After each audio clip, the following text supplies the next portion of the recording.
Hello.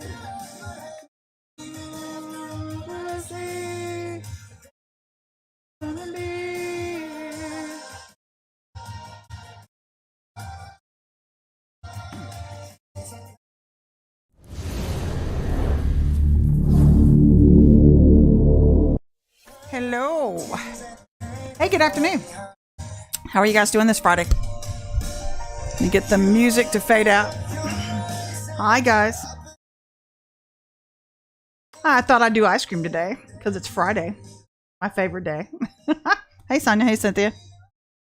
It is one of those like low-key January afternoons where it's getting cool here. I don't know if it's what it's like in your arena, but getting kind of cold today for some weird reason where it was sunny before. And it's been an interesting week and it's been an interesting month, to be honest with you. But it's an interesting day today, actually, in the spirit. I don't know about you. If your atmosphere's kind of felt kind of weird the last couple of days, if you felt like you were in a lull, I'm going to be getting into that today, too, in this conversation, because God's reconnecting people. And I also want to tell you, too, you have to understand January is your month where you can have some downtime to where, and I'm not saying quit, you don't disengage God, but it's the time to regroup, a time to get new direction from the Lord, to be listening at the King's feet, and to rest. You're in a place of rest. Hey, good afternoon, everybody. Hey, Susan. Hey, BP. But it's a time to rest. But resting doesn't mean you stop praying. Let me clarify that, because people used to tell me that before. Oh, you got to be in rest mode, Missy. You got to be in rest mode. Okay, good. I get a month off. No, you don't. You actually don't. You get to keep decreeing a thing, because that's part of being an intercessor. It's part of being a front runner.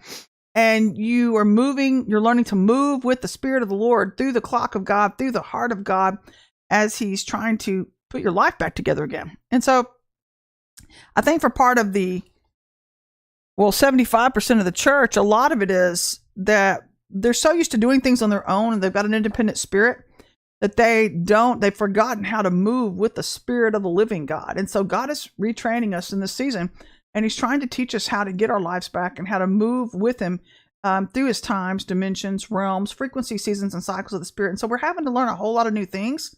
We're having to be a quick learn. You're having to be a quick learn, and you're learning to making sure that you're obeying Him and you're understanding all the concepts, because all the information, there's so much information out there anyway.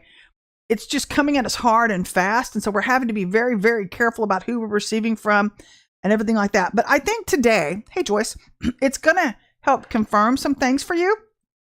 And I think it's going to encourage you, to help you to see if you're aligned or not. I think it's going to answer some questions, because also the month of January, is a month where you get a lot of answers to a lot of questions from past seasons. It was prophesied for 2023 that 2023 was going to be the year where it's going to be extreme pressure for people who haven't obeyed, but also it's going to be a great year for those of you who have.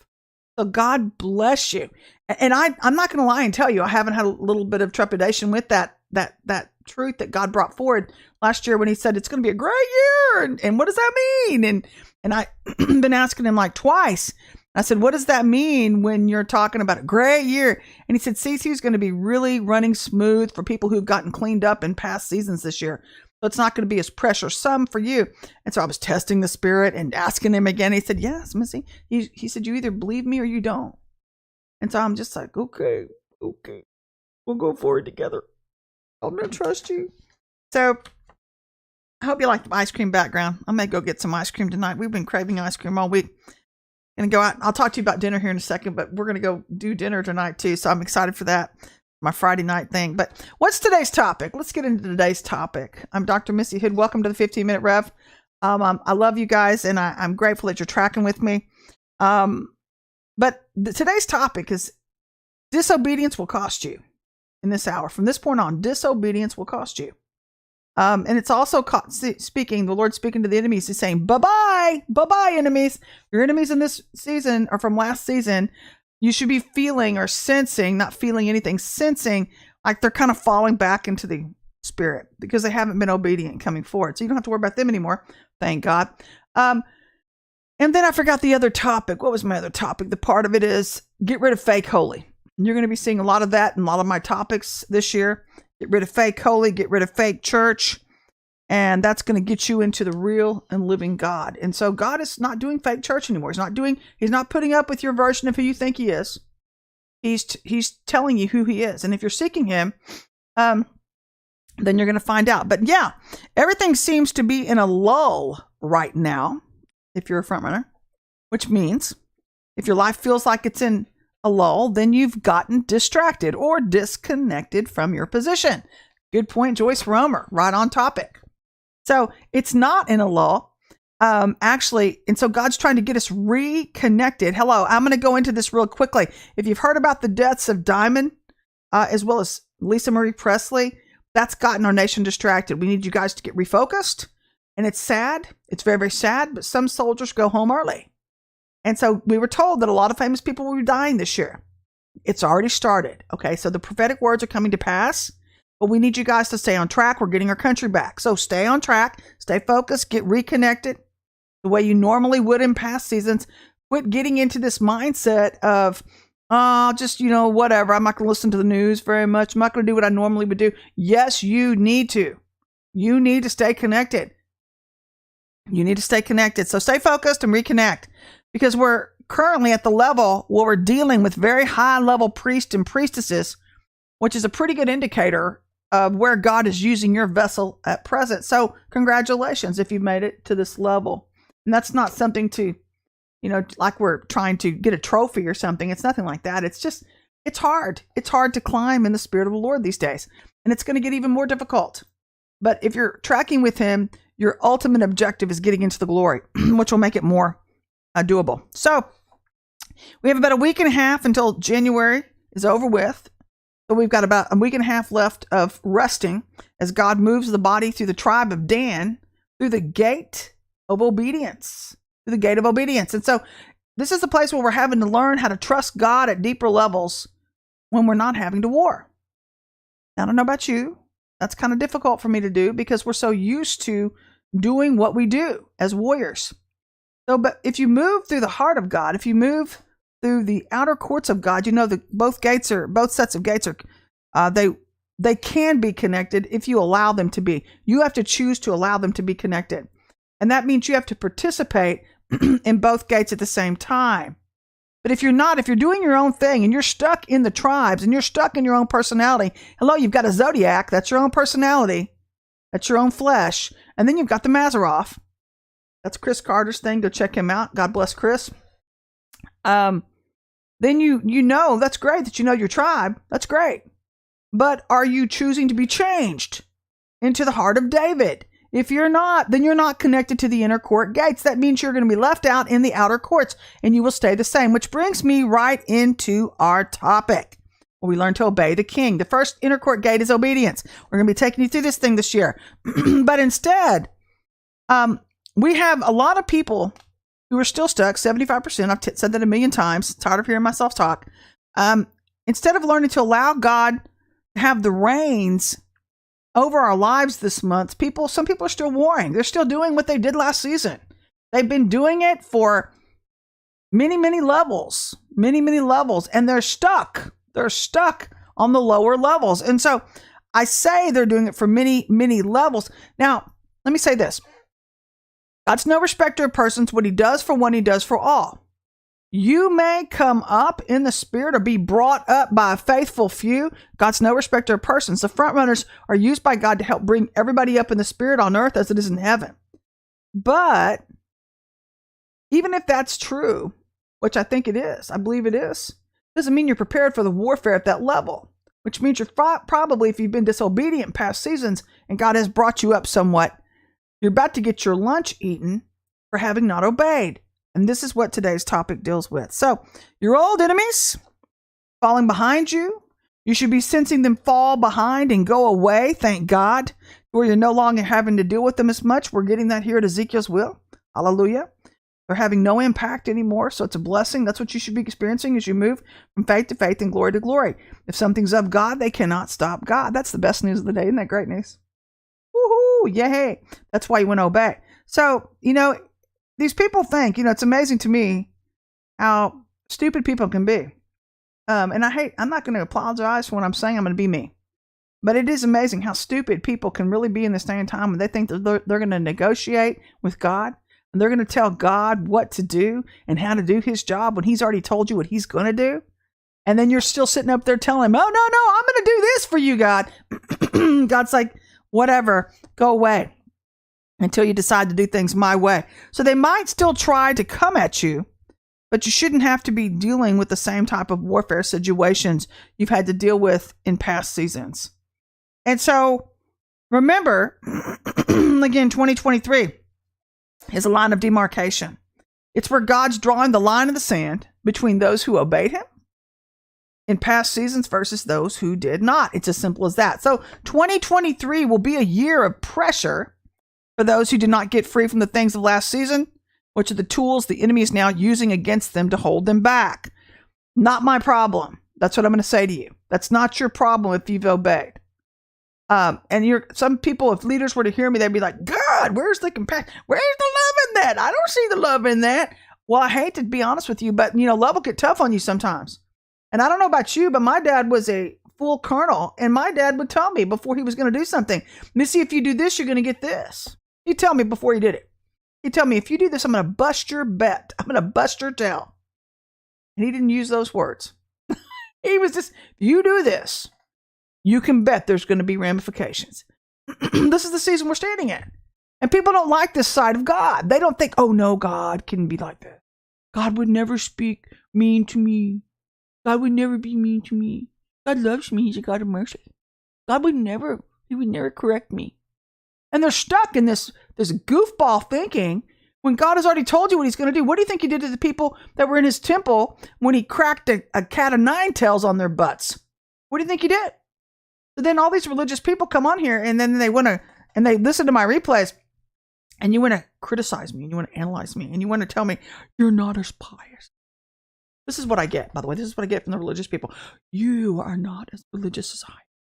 You have not been where I've been. You have not paid a price.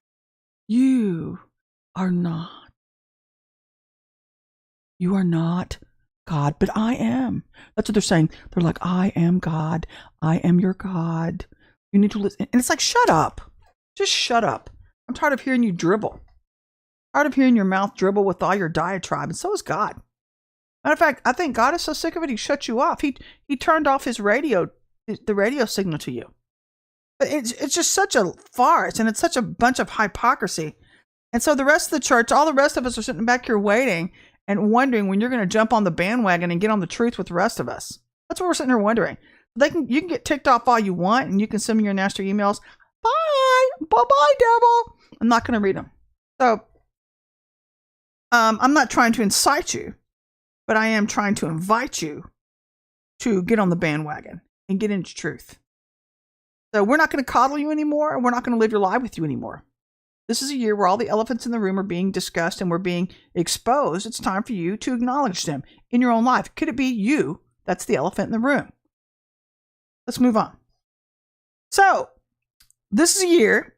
This is why we have to move through the inner court gate of obedience. This year, the first gate is obedience. What a country. I mean, not a coincidence. Doing only what God tells us to do while moving through the tribe gate of Dan at the same time. We only do, say, and pray what the Father tells us to do because all other things are against his will. Imagine that. Why do you think obedience is the first gate of the year? Could it be he's trying to teach us something? Could it be he's trying to drill something into our heads about who's God and who's not? So if you choose not to align with God's will, then you get what you get. Which brings us to the 3 people groups we're now dealing with. This is the bottom line. 3 people groups we're dealing with. There are 2 who are trying to they're in desperate measures, trying to force God into doing what they demand. That's the occult. And the religious church who's losing firepower, representing the nasty underbelly side of God's shoe because of the measures people will go to in order to try to attain or stay in power. Now we're seeing them lose firepower. God told you what he's going to do before he did it. He's a man of his word. Or they're trying to attain more power. We see people trying to attain more power through the lust of the flesh, which is the occult, or people stuck in the pride of life, refusing to get cleaned up. So those are the 2 people group that we are now warring against. And then yourself. You have to deal with yourself. Sometimes we are our own worst enemy in trying to get cleaned up. But you have to obey the Lord in this hour if you want to move forward. And when he tells you to do things, quit taking it so personally. When you hear videos like this or things like that, quit getting all caught up in your religious diatribe and all that muck and gunk and trying to make God be this whatever you think he is. He is a just God. He is a truthful God. Allow him to speak into your life and change. Be willing to be willing. It will take you places. So the people group in the church were warned by apostles the past 2 years to get cleaned up. And now here we are seeing their demise. But let's focus on you, the glorious church. This is the good news of the day. Hey, James. So the obedient, glorious church is the true remnant that God was discussing for 2023. We're getting into the good news now. It's all good news. It really is all good news. You know, and I can honestly tell you, in past seasons, I've had leaders speak harsh words to me. I've had leaders hurt my feelings. And I've gotten offended, just like some of you. I've gotten offended. I've told some of them off. And I've had to eat crow. I've had to repent and go back and make things right in honor and learn God's ways, just like some of you. So we're all having to go through if we want to go out of the old and into the new. There's no point in my rhyming. It's just coming out that way. But I'm being serious. If you want to go places in God, it's time to put your own ways down and start doing things his way, because this is how far away from God's ways the church has fallen. And so the obedient, glorious church will be starting to see the best year of their lives. For the obedient church of God, you're being moved into his glory. Pardon me, to rewrite your story, where he's beginning to make all things new. And I know a lot of people are saying, this is going to be a year of a lot of pressure. Yes, yes, yes. It's going to be a year of war. Yes, yes, yes. Where we're head to head with the devil. Yes, yes, yes. But for you, glorious church, it's different. God's going to have you at the right place at the right time at all times. If there's any violence to be had anywhere, any place, God's going to get you there after or before. You're going to be fine. You're going to be fine because God's got a plan for you. He's lifted you up for such a time as this. He's bringing you into a great place. So this is a year that will be one of peace for you. CT is going to be one of peace for you. The beginning of prosperity. And for those of you who've been holding or being used by the devil to try to hold back what God has been trying to use you for, you're going to be seeing your own demise. God's been telling some people to do certain things, and he's like, I'm all about obedience. I'm all about obedience this year. If you're listening to the true King's decree, if you're sitting at the Lord's feet and you're getting directives from the Lord, then you're not following your flesh. That's what that means. So if something's of God, you cannot stop it. This is the difference between the true King's decree and man's decree. What was I telling you about last time we talked? We were talking about evil kings, queens, or priests. Now that's the flesh.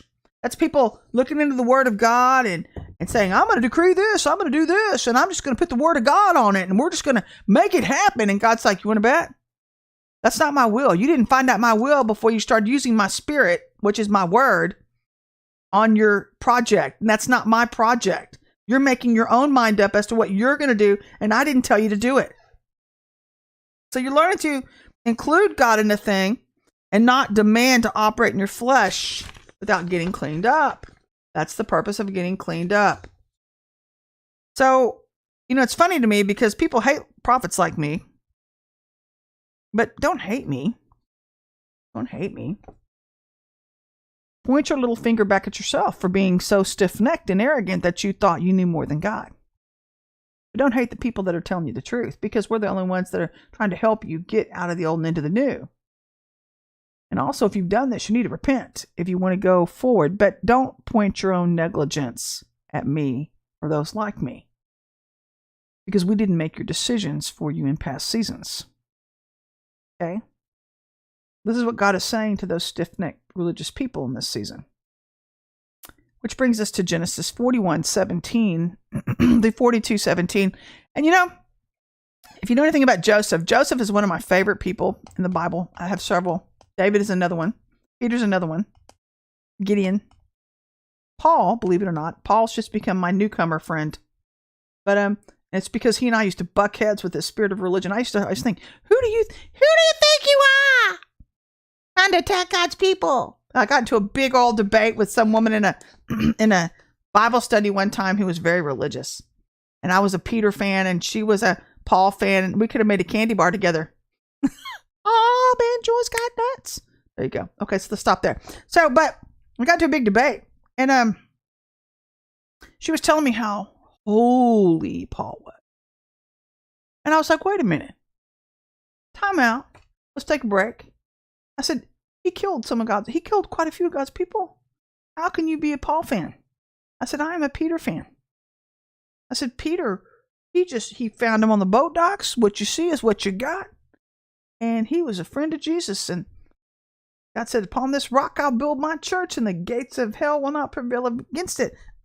And that led to heated discussion, which for years I've been thinking about that. Actually, that's been on my mind for years, trying to figure out the thing about Paul. And God finally showed me, Missy, people change. People change. So see, religious people, you too can change. You religious leaders out there, you can change. You can stop being a Paul fan, and you can move over into the authenticity side. Let's just move over there together. Anyway,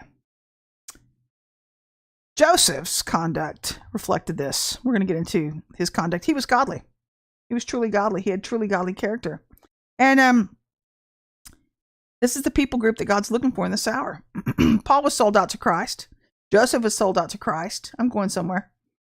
Peter was sold out to Christ. Peter got a little bit distracted there for a second when he told Jesus, oh no, God, you can't go to the cross. No. And he said, get thee behind me, devil. Who do you think you are? Get thee behind me.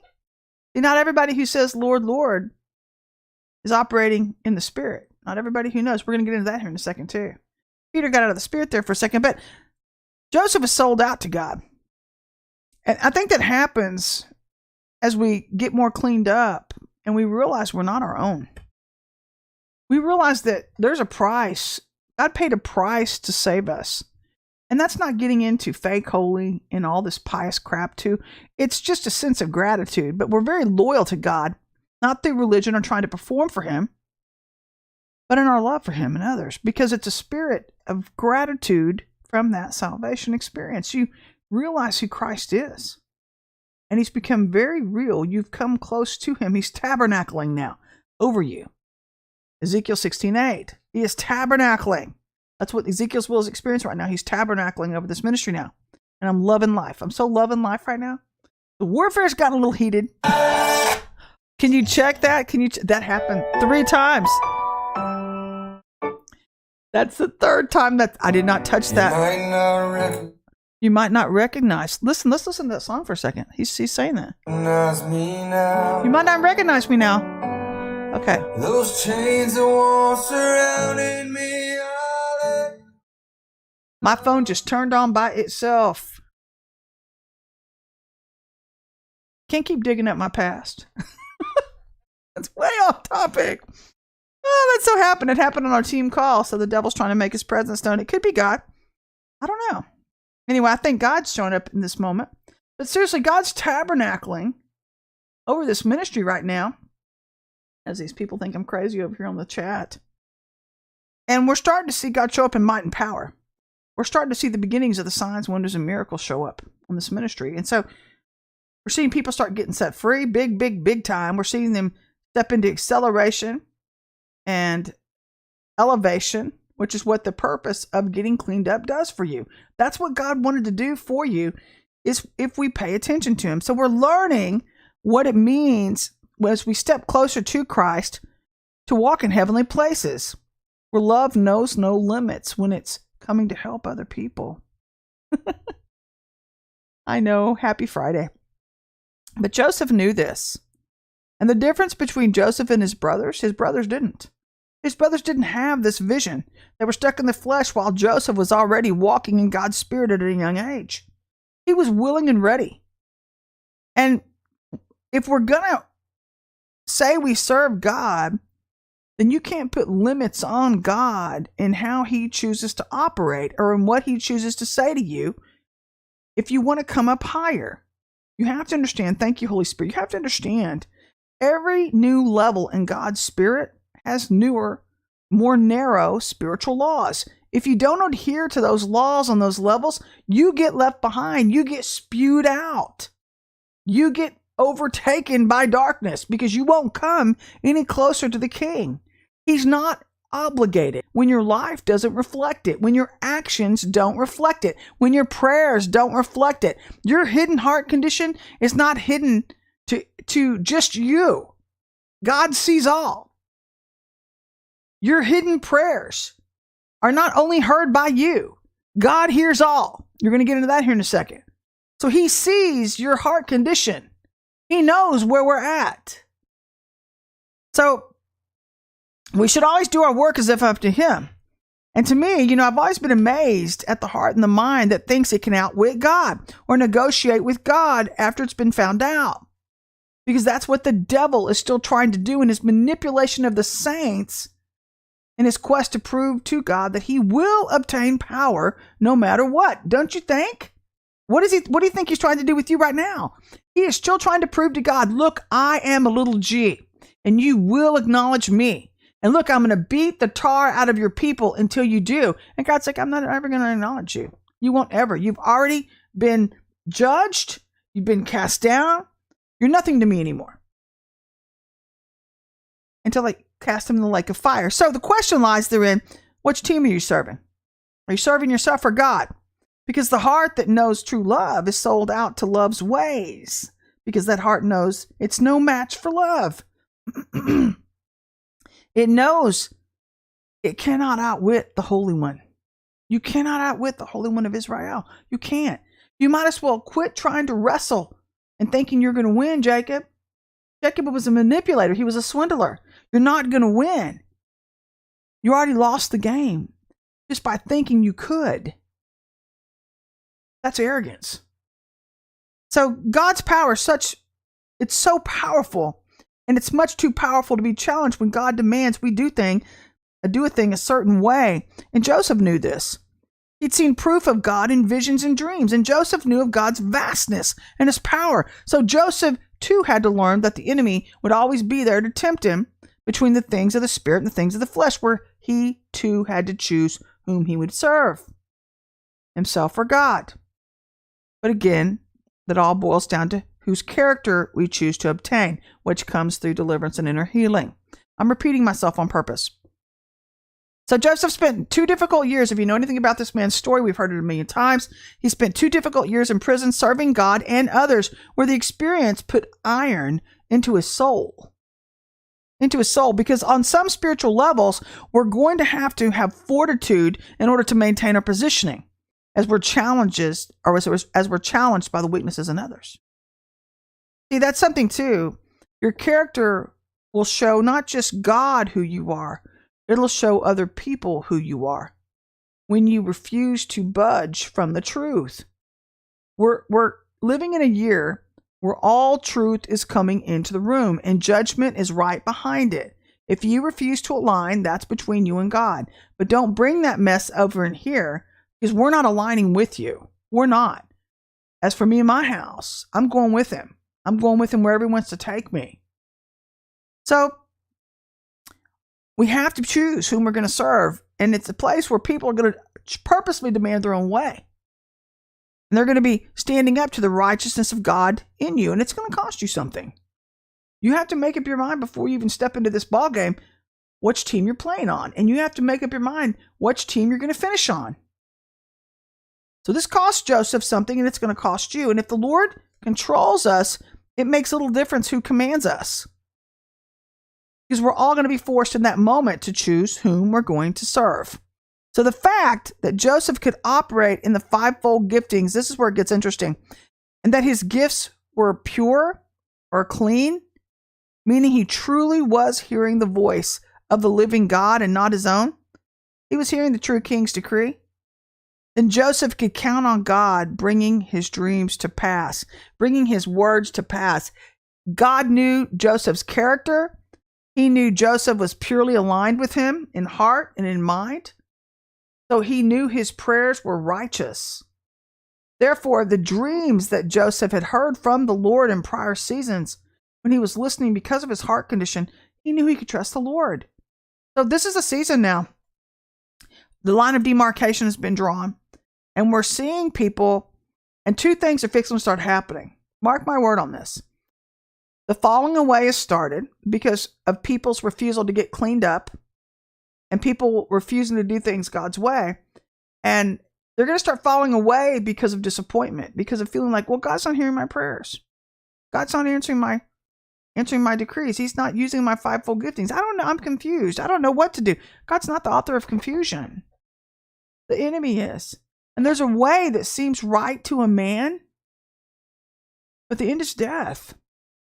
And so there's a time when we all come to, when we face God head on, Jacob, and you have to make up your mind if you're going to do things your own way and continue to do things your own way, or if you're going to walk trepidatiously into a new way, Yahweh, and trust him with your future. Now, the difficulty for the church comes in because the church is so afraid of being duped. They're afraid of, and I can understand that, by the way. I can understand that.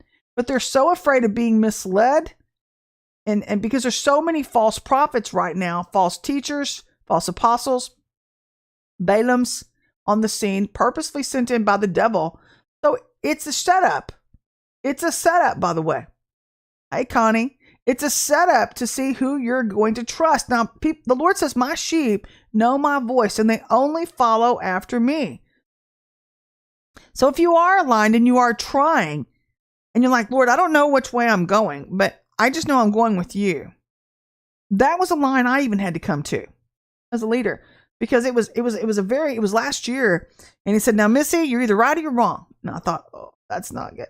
And I thought, well, I'll tell you what, God, I do know this is not as good as it gets. I do know there's more to you. I do know that there are higher places you want to take us, and that we're seated beside you in those heavenly places.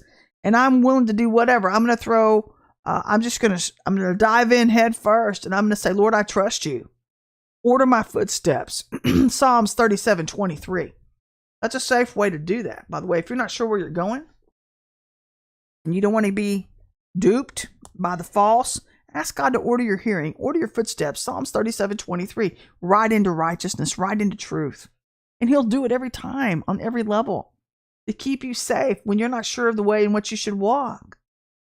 So, Joseph knew this. He also had clean fivefold giftings, but this is a season to find out whom we have trusted, ourselves or a holy God. But in order to trust in God, we also have to know that we're sincerely hearing him. We have to know that we're sincerely hearing him, which comes from a clean and pure heart. But for those of you high-level prophets, this is a message for some of you leaders out there. Hey, Pamela. A lot of leaders in this hour, because the false prophets, you've heard me mention the false prophets, and Jezebel, the Balaams, who've gotten released into this hour, people who have bitterness of soul, and they refuse to get cleaned up. But they're sent in as a strategy of the devil and his kingdom around the true prophets. And I have seen some of these high-level prophets, man, and I've been watching a Jezebel come up around them, and I'm just like, oh, you people, you're just stuck on stupid, man. Your spirits of discernment, are just like sucking right now. I'm sorry, forgive my mouth, but it's like, golly. It does not take a rocket scientist, because when you're a true prophet and you get around that demon on that person, you can't hear the Lord. All the red flags, my red flag starts going ding, ding, ding, ding, ding, ding, ding. Everything gets polluted in the spirit. And I start looking, where's that Jezebel? Where's Jezebel? And I'm going to get you out of my atmosphere. I got one of them out of my atmosphere, big time. Boot, drop kick, boom, shakalaka, bye-bye. So those demons are sent in to pollute the true fivefold ministers of God, which is why God told us not to tolerate the spirit within our own lives, hearts, or ministries. And a lot of ministers in this hour have allowed that spirit into their ministries. They're trying to rub shoulders and network. Well, let's do this, and I'm going to get up around so-and-so. And they're trying to be up the latest and the greatest. It's not about you. It's not about you. You're trying to build your own name instead of his name. But these demons are sent in because it has the capacity to pollute the hearts and the atmospheres by spreading itself on the words of bitterness through the bitterness of an unhealed soul. That's what a spirit of Jezebel is sent in for in and around us, whether it's in your family, especially in ministries, especially in government.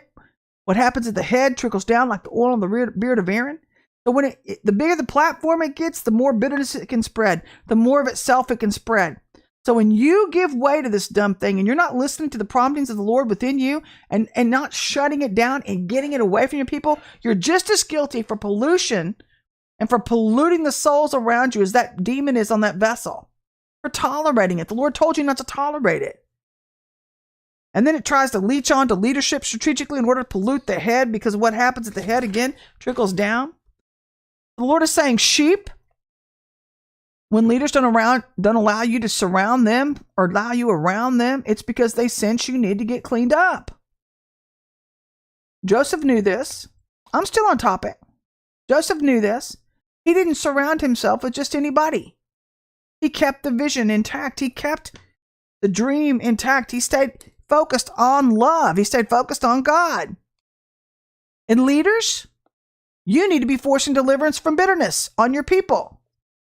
From fear and manipulation and control, which is the soul of that demon. It's to bring in, the bitterness is the gatekeeper that lets Jezebel in. It gets its power from the fears of that vessel operating in it, and then it preys, P-R-E-Y-S, on vessels around it who are fearful. There's no fear in love. So then it tries to make those fearful vessels its eunuchs. And those are other bitter vessels, by the way. Like draws like. So you see this person trying to create a platform around themselves of bitter eunuchs, bitterness of soul people, thinking two wrongs make a right, and then it tries to divide and conquer. That's its objective, to create church divisions and church splits, family splits. So the only way to confront it is with the truth. Who do you serve?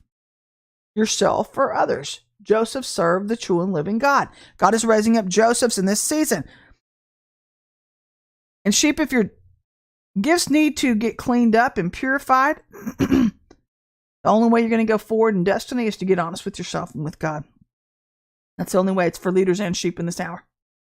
Because otherwise the darkness will overtake you. Joseph knew this too. Joseph had his own Jezebel to deal with, and he gave her his cloak. But he fled. He got away from her. He knew that you become who you hang around. You keep good company. It's all about who you're connected to in this hour. Their roots and their fruits, but he never allowed it near him because Joseph knew his destiny was too great. And Potiphar knew God was with Joseph. See, even Jezebel's husband knew God was with Joseph. People know God is with some of you, and they just want what you've got, but they don't want to do what you've done to get what you've got. They want to take shortcuts, Jacob. There are no shortcuts into the kingdom in this hour. I'm here to tell you, and it makes people mad. I mean, I've gotten some scathing messages on our website. By the way, we IP you. Be kind. We IP you on our website. We track you. We're not going to put up with the harassment and with the bullying. We don't put up with that crap. So if you can't face me head on and you can't have a phone call with me, don't send me your little cowardly emails. It makes you look very small, like the underbelly grum on the bottom side of God's shoe. Be a man and woman of character. If you have aught with me, call me. I'll work it out with you. But don't act like a coward. But this is part of having character. See, I'm not afraid of the truth. I'm not afraid of you. I'm not afraid of telling you the truth. Some of you need to hear it. But in this hour, if you're not going to stand up like Joseph did, he had to take a stand. Because people know God is with some of you. But if you don't stand up in truth when he calls you to with the word in due season, then you might as well have not ever even claimed to be his child. So Potiphar knew that he was so walking with God. Joseph was had so much favor with God. He gave him control over his whole household. And God was there. So people with great authority must have huge character. The bottom line, that's the part of that conversation you need to understand, and you have to guard it. But to the glorious church, keep in mind that every fivefold minister, every person that says, Lord, Lord, is not the Lord's. This is what Joseph also had to learn. There are going to be people that you interact with, that you serve. You will serve under leadership in your job, in different parts of the church. But you're going to need to wrap your heart and mind around the truth that just because we have many in the church, people claiming to be God's, claiming fivefold giftings, God's using me like this, a lot of those people are just taking up space. They're not there to serve God, but only themselves. And they hate you and I because we're not going to comply. They're already showing their true colors. They're showing who they really are. God just don't have anything to do with them. Don't even eat with them. They don't like you because you see through them. We see through them. And they're out to kill, steal, and destroy because of their devilish determination to outwit God. To me, they're the spawn of Satan. They're sent to tear down the new move, but they're not going to succeed. Based on Psalms 21:11. Though they plot evil against you and devise wicked schemes, Potiphar's wife, they cannot succeed. So don't allow your gifts to become polluted through wrong relationships, because you do become who you hang around. And hanging out with hypocrites makes you one. I'm not lying. You don't need to fit in. It doesn't matter if you don't fit in. You were born to stand out. So acknowledge who you are and stay true to God. Remember the chief baker and the cupbearer in Joseph's day? This is interesting. God pointed this out to me today. I've never seen this in the Bible before. And I've seen it a million times. If you remember anything about the chief baker and the cupbearer, they had offended the king. They really ticked him off in the use of their gifts. They didn't use their gifts wisely. Could it be that you've offended the King of Kings in the use of your gifts, which is why your life feels like it's in prison all of a sudden? See, God will shut you off. He put them in prison. He will get you away from him if you don't do what he tells you to do. If you decide to serve yourself instead of him, if you're told your own way and you're not sitting at the king's feet, maybe it's time to repent and get free. Maybe. Which brings us to Matthew 13:24-46. You know, people try to neutralize people like us. And they try to make us be as passive as they are. They try to make us, no, he's got you hidden, Joyce. But they want you to be, their mentality is two wrongs make a right. Or two birds of a feather flock together, two peas in a pod. But when one of those birds starts flying another direction, you send the other one catapulting because he can't deal with the changes that the first one's going through. So we're seeing a lot of this happen right now in this line of demarcation that's being drawn in the church.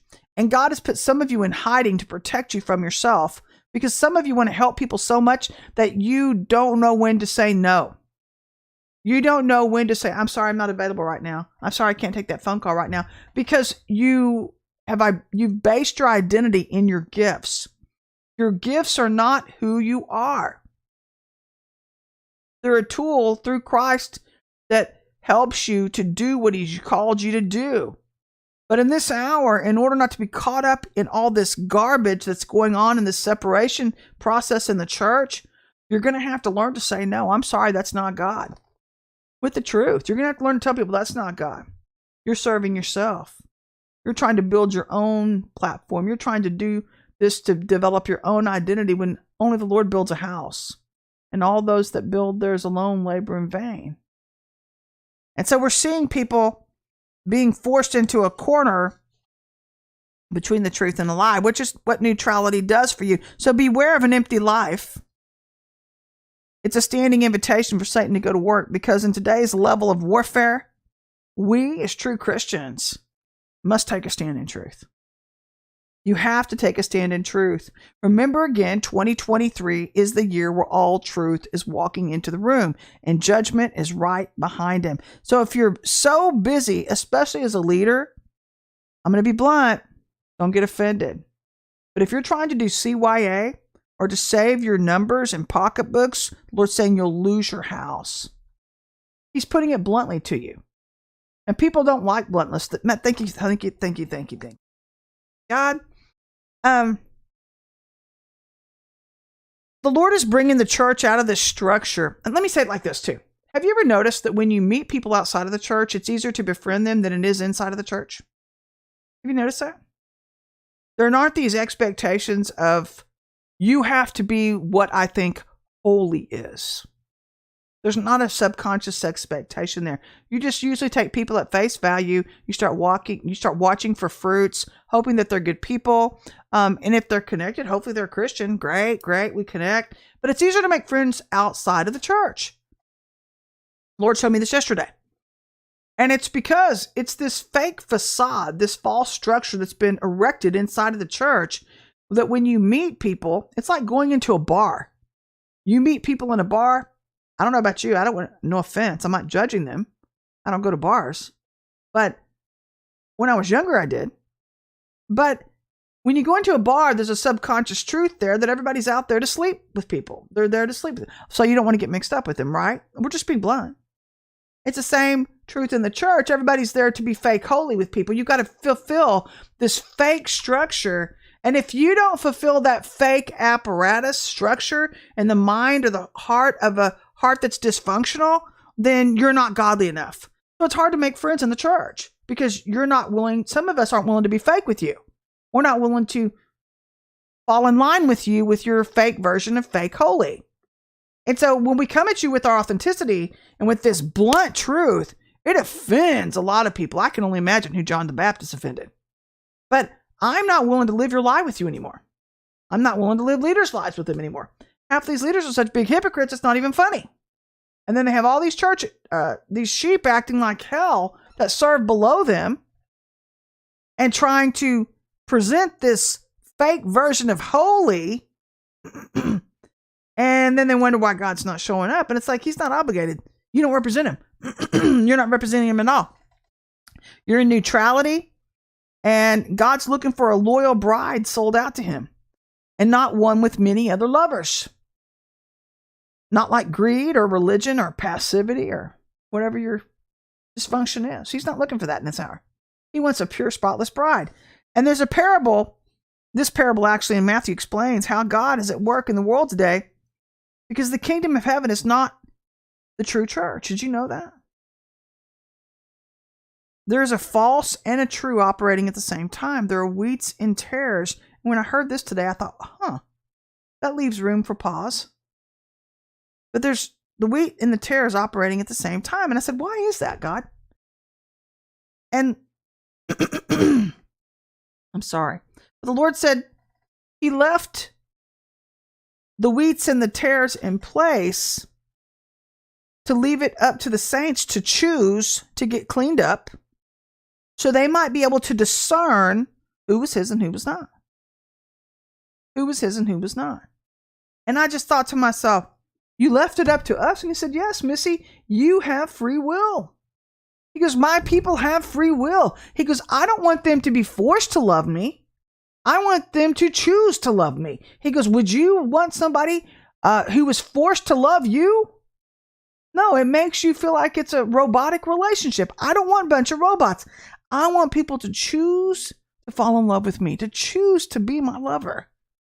He goes, that makes for a great romance novel. A great book. It's the greatest love story ever written.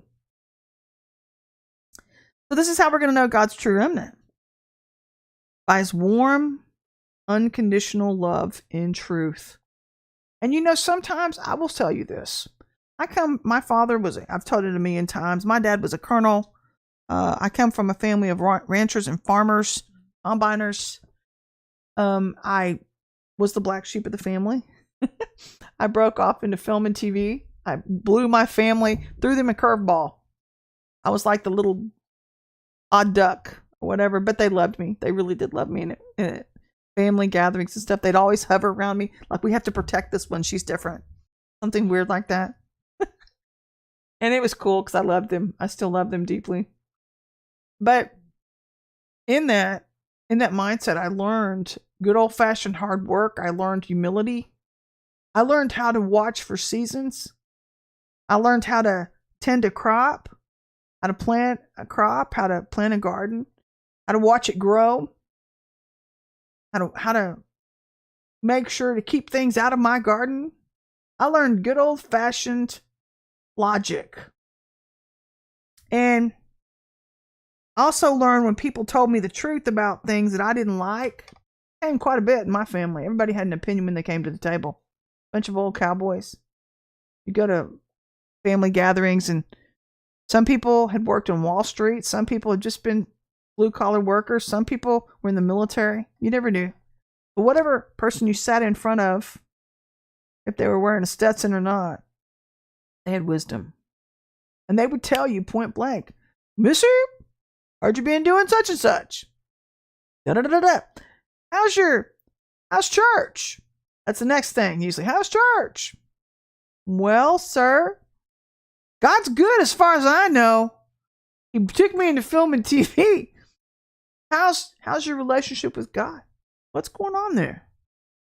And then I'd start trying to dodge it. You know how you dodge truth? You start dodging things because you don't want to deal with truth. Start dodging the equation. I'm good. God's good. God's good as far as last time I talked to him, he's good. He's good. What'd he say to you? What's he saying to you? So, and then there was a time where my uncle had my whole family's prophetic, and so apostolic to the max. I got summoned to Amarillo after I worked on my third film. I was working. I forget which one it was. Stop Loss, something like that.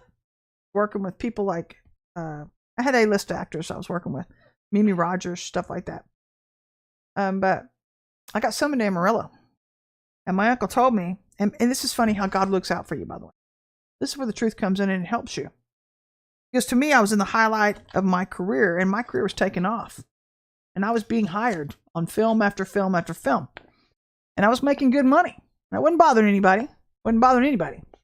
I was grateful for where I was at. I'd started off designing for churches, and I'd worked hard. I'd worked and earned my way there, I felt like, and hadn't gone to school yet. Well, I did actually. I did finish my BA at that point.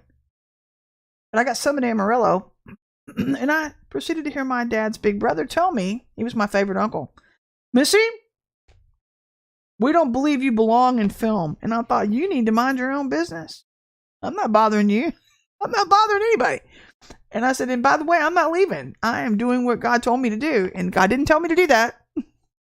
I decided to do that after a choir director told me, Missy, I was designing $1 million shows before that point for churches. And he said, Missy, we're going to pray that God puts you designing for churches. And I spun around in the middle of all these pastors and I said, don't you dare. I'm going to Hollywood. And I felt the Holy Spirit go, whoop. I didn't know that was him at that point. So anyway, my point is, I got hit with truth at that family gathering, and it reminded me of another situation where you kind of buck God in different situations and you don't want to hear the truth. I know I'm taking the long way around this mountain, but I'm telling you, you can make your plans all you want, Christian. God's way will prevail. Acts 5:39. If something's of God, he'll let it go for a season. He'll let you think you're doing it for a season, but it will implode. I walked in on set one day at the height of my career. I walked in, I was charged with dressing the stars and putting their costumes in their trailer. And I thought, and I said it out loud unconsciously, I said, I hate this job. And I didn't know why I did. And I thought, oh my God, I hope nobody heard me say that. Hope a star went in here. And God said, good. I'm glad. Now maybe you'll do what I want you to do instead of what I've allowed you to do the last 10 years. Let's get back on track, miss. So here I am doing this, which I never dreamed I would be called to do. This is not my first choice, but it's my best choice. And now it should have been my first choice all along. Because had I been aligned with God, you cannot give God. I've never been so fulfilled in serving the Lord. I've never been so joyful in helping his people. I can't believe I just told you that, but that's the truth. It wasn't my first choice. I was scared. I was scared of failing God. He said, you know me, my background, I was a wild child. I was a wild child. Party hardy all the time. In trouble. Traveling all over the nation, all over the world. I'm rubbing shoulders with very famous people, but I don't care. That's not the point. Who gives a rip? You know what really matters? What really matters? What matters is changing hearts. Because I get so much joy when I see transformation. I live for the transformation process. I was involved with the transformation process before I got into film. God had introduced me to the prophetic at a CTTC Center, Central Texas Treatment Center, and I was seeing drug and alcohol addicts change, and I was like, oh my God, this is mind-blowing. They're changing. They're coming to Christ. This is phenomenal. And then I got distracted. This is an hour not to get distracted. And I'm not trying to impress you. I've come back to my roots. I have zero regret. Zero regret. I love my life now, no matter how hard it gets. I don't care how many mean people show up. They can go to hell with their father, the devil. Half of them probably will. I hate to tell you that. If that's you, bye-bye. Not to be mean-spirited. But it's discouraging when you see people behave like this in church. And I never dreamed, actually, that I would see people behave like this. See people who said, Lord, Lord, act like hell behind the scenes and think nobody was going to do something about it. Let me tell you about my God. See, what you don't know about me, and I'm going to speak to you on the camera right now. I'm an armor bearer for the King. I know who I am and whose I am. I'm not confused about it. I've known who I was since I was 4 years old. I ran from it because of goofballs like you telling me, no, you can't do that. No, God doesn't want you. You're not good enough. You're not that. You don't know who I am. You don't know my heart. And you know what? It's sad for you because you'll probably never enter into your promised land because of your crappy behavior. Almost said it. Almost said it. God loves this child. He loves this child. And I'm not afraid to address you head on. Give me a phone call. I'm tired of cowards. But I'm a woman of character, and I am who I say I am. And I will finish what God's given me to do. I've gone through too many testings, and I paid a price to walk where I'm walking. And I am sold out to shepherding his people. I love them. So, this is the place we stand at right now, where God has got us at a line of demarcation. Who do you represent, yourself or God? Do you know who you represent? Whether you correct people harshly or not. We're going to go over a little bit today. And how do we discern between the tares and the wheat? Where's the fruit? There is no turning back. You're right. There's no turning back. But where's their fruit? Where are people's fruits? You know, we're seeing people who give up and they like to be the center of attention. They like to be on the camera and they like all this stuff. But really, it's not about a show. It's not about a one-man show anymore. It's about getting the sheep cleaned up. It's about you guys. It's about making it brings me so much joy. I get elated when I see our people start accelerating. Matter of fact, do you guys have the website, ezekielswill.org? Can somebody post the website on there? And also, if you want to track with us, before I forget, we're going to be doing something new in February for you guys, just for you. To give you kind of a little different flavor, we're going to be rotating instructors. Excuse me. We're going to be rotating instructors, and I'm going to be one of the instructors for Monday Night Live and Wednesdays. But we're going to be hopefully helping you. No, actually Monday. Yes, it was canceled, Connie Hernandez. It was because of the MLK holiday. But we're going to be starting back up in February. But you're going to love 2023 because it's going to give you a different flavor. But go over there and subscribe. And I'm hoping we did that.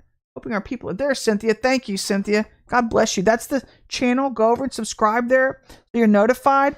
And then if you need more, if you want to accelerate, this is the purpose of Ezekiel's Will, is to help get you somewhere quickly.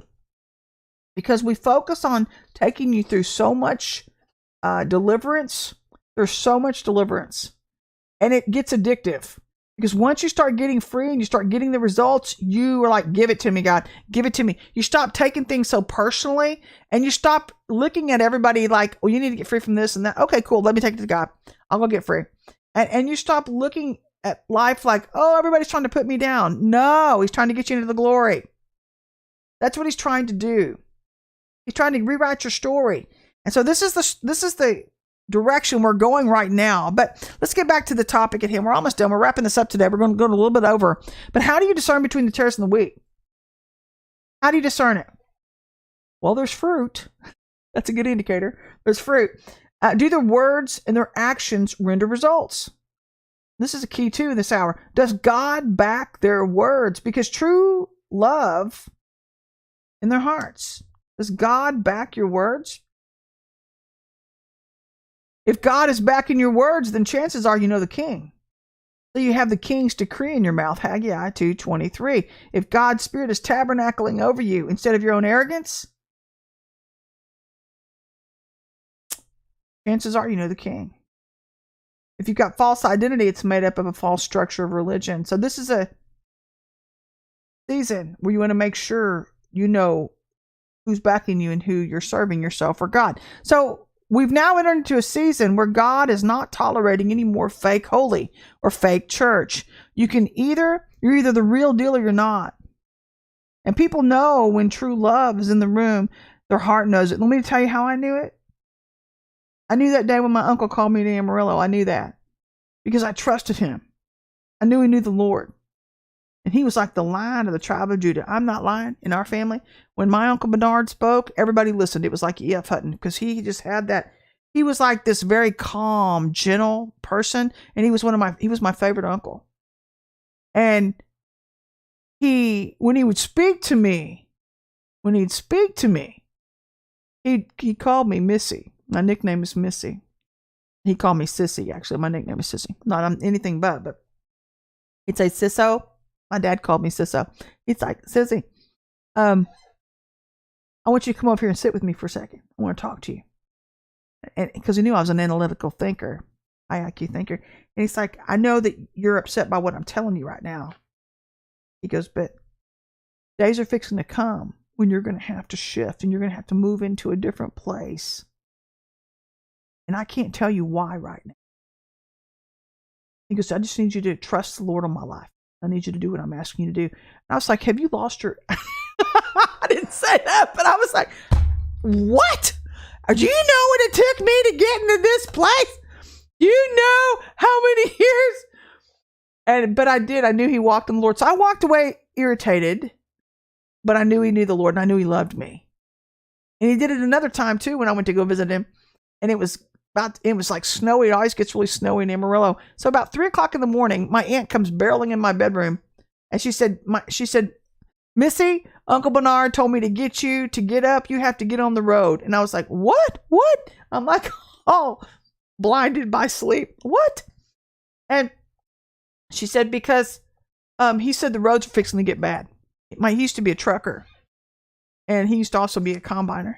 And I was like, what? And so I'm not lying. It hurt my feelings so deeply that they sent me out, out of their house early. But I left. I obeyed. And I got on the road, and no longer had I been on the road an hour, then black ice started covering the roads behind me. And I started hearing about it on the radio, and I thought, man, God, thank you so much for looking out for me. I left the movie industry. I'm looking back now thinking, man, God, thank you so much for looking out for me. Thank you so much for looking out for me, keeping me pure, keeping my heart pure. Thank you so much, God. And I'm telling some of you out there right now, God's saying, listen to me, obey me when I'm telling you to get cleaned up. I'm not speaking to hear myself talk. I'm not trying to be harsh on you through my leaders, through my prophets. I'm trying to keep you safe. I don't know why my little icon has gotten smaller. Let's wrap this up. So people know when they encountering love, and the Lord's saying, this is my season now where I'm trying to call my true lovers of my soul in and around me. So it brings us to Psalms 18:1-15, where it says, God is a spirit. We're wrapping this up. He doesn't have a physical body. He did at one time. It was Jesus. But he does have a spiritual body through his true bride.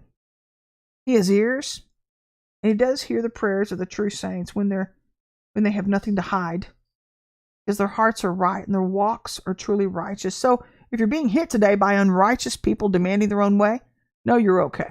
You're okay. You're okay. And God's going to make the situation okay. The Lord's saying, stand your righteous ground, Joseph.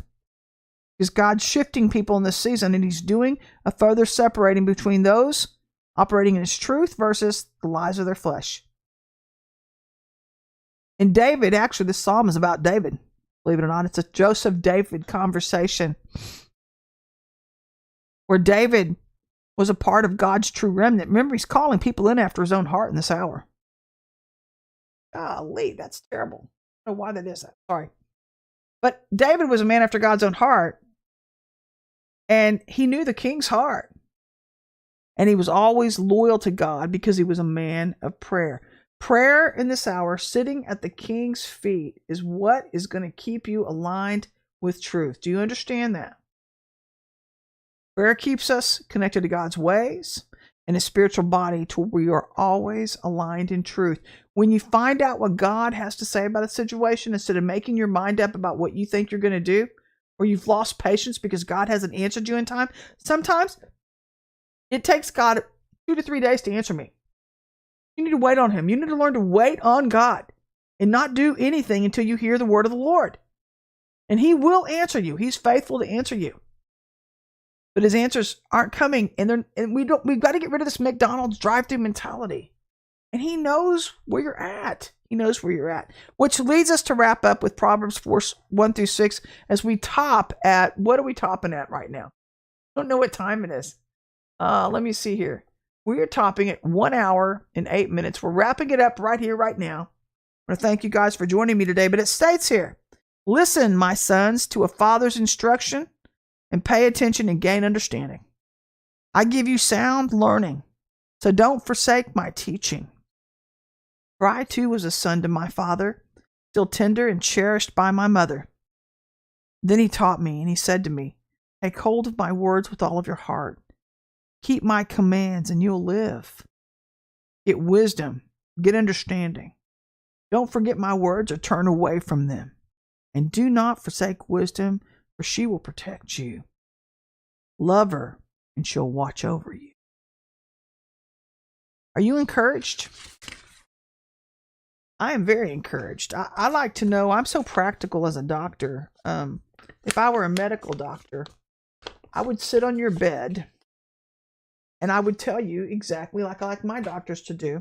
Sit on my bed, tell me what I'm dealing with, and let's get over this thing and get on with it. That's my application and my approach to that. It's my same approach to the Lord, except sometimes it involves some emotion because some things you don't understand. But when I understand what he's doing and he's telling me practical advice and practical wisdom, I've learned to obey. And I've learned to recognize that practical wisdom in other people around me when they're operating in the true and living God. Do you recognize his spirit in other people? Are you connected with the right people in this time? God says, you will know my people by my love, the warm, unconditional love of Jesus. Know that I love you. I love you, love you, love you. And I love talking with you, and I love our conversations. And I will see you. I'm going to County Line tonight to eat barbecue. By the way, their ribs are this big. No lie. No lie. So we're going to go eat barbecue, but I'm going to see you next Tuesday. Have a great weekend, guys. Bye-bye.